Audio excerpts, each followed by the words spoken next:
My FM पर आप सुन रहे हैं कहानी जज्बे की शैलेश लोढ़ा के साथ और हमारे आज के मेहमान हैं देवी अहिल्या कैंसर हॉस्पिटल के डायरेक्टर डॉक्टर अजय हार्डिया। तो मित्रों, मैं हाजिर हूं आपका दोस्त शैलेश लोढ़ा कहानी जज्बे की में। चिकित्सक हमारे साथ हैं डॉक्टर अजय हार्डिया। आपका कोई सपना जो अभी तक पूरा ना हुआ हो? सर, मेरा सपना तो ये है कि इलेक्ट्रोहोम्योपैथी एक मेन स्ट्रीम में आए जी। अभी तक हम बोलते हैं कि एलोपैथी मेन स्ट्रीम में है और हर व्यक्ति केवल एलोपैथी पर जाता है और एलोपैथी में आज तक केवल डिसीज़ को मैनेजमेंट किया जाता है। यदि ब्लड प्रेशर है, हार्ट डिसीज़ है तो उसको मैनेजमेंट करेंगे, यदि किडनी डिसीज़ हो गई है तो उसको डायलिसिस करेंगे, उसको ट्रांसप्लांट कर देंगे, उसको हम मैनेज कर रहे हैं। अस्थमा है तो हम उसको मैनेज कर रहे हैं, उसको हम रूट से ख़त्म नहीं कर पा रहे हैं। जबकि इलेक्ट्रोहोम्योपैथी में इतनी ताकत है कि हर बीमारी को वो रूट से ख़त्म कर सकती है। चूँकि मैं एक बात और कहना चाहूँगा कि हमारी जो इलेक्ट्रोहोम्योपैथी है, इसका मेन जो प्रिंसिपल है वो है vitiation of blood and lymph. Normal energy के साथ में यदि ब्लड हमारा फ्लो हो रहा है हमारे शरीर के अंदर तो हम बिल्कुल स्वस्थ हैं। किसी भी इन्फेक्शन से, किसी भी वजह से यदि उसमें इम्बैलेंस होता है, यदि ब्लड या लिम्फ इम्प्योर होते हैं तो हमें डिसीज़ होती है। आपके कहने का मतलब सबसे महत्वपूर्ण शरीर में रक्त का प्रवाह है। जी। तो वो रक्त का प्रवाह तो मेरे ख्याल से इसमें कोई ऑब्स्टेकल है ही नहीं, वो चलता ही रहता है। हाँ, चलता रहता है। लेकिन उसमें कैसे क्या गड़बड़ हो सकती है? इन्फेक्शन जो हो गया किसी भी कारण से, हम कहते हैं कि इन्फेक्शन होने से, हमारे खान पान में परिवर्तन होने से या तो उस वक्त उसमें किसी obstacle वजह आ से जाते हैं? ऑप्शनल आता है तो ही हमें डिसीज़ होती है। हम कहते हैं ना कि हमें सर्दी हो गई, जुकाम हो गया, खांसी हो गई, ये क्या है? हमें डायरिया हो गया, हमें वॉमिटिंग हो गई, ये हमारी बॉडी हमें बताती है कि हमें कुछ हो रहा है और फिर वो डिसीज़ के रूप में ले लेती है। हमारे शरीर के अंदर हमें यदि सर्दी हो रही है तो अच्छे के लिए होती है, फिर भी हम लोग 2 दिन 3 दिन में सर्दी खांसी ऑटोमेटिक ठीक हो जाती है। मुझे लगता है कि देश के बहुत सारे हिस्से को अभी इलेक्ट्रोहोम्योपैथी के बारे में जानकारी नहीं जी, है। बिल्कुल नहीं पता है। तो आपको क्या लगता है कि ये जानकारी किस तरह से बढ़ाई जाए? जानकारी सर ऐसे ही बढ़ाई जा सकती क्योंकि आपका सपना ये है कि आप इसे मेन स्ट्रीम में देखना चाहते हैं। बिल्कुल।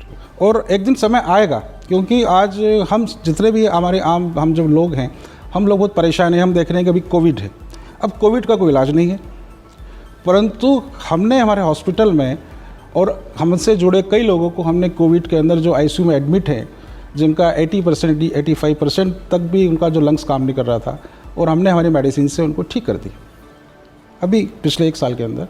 आप नई पीढ़ी को क्या कहना चाहेंगे डॉक्टर हार्डिया? मैं एक नई पीढ़ी से यही कहना चाहता हूँ कि यदि एक आम भाषा में कहना चाहूँगा कि एक सबसे बड़ी बात है कि हमें अपना इम्यूनिटी लेवल बढ़ाना चाहिए, एनर्जी लेवल बढ़ाना चाहिए। तो वो इम्यूनिटी लेवल, एनर्जी लेवल हम यदि अच्छे भोजन का प्रयोग करते हैं, हम ये बोलते हैं कि हमारे लाइफ के अंदर हम लोग अल्कलाइन डाइट्स का उपयोग करें। आजकल हम हाई एसिडिक डाइट हम लेते हैं, जनरली हम पिज़्ज़ा बर्गर हम ये लोग सब खाते हैं। ये सब हाई एसिडिक, ये सब हाई एसिडिक है।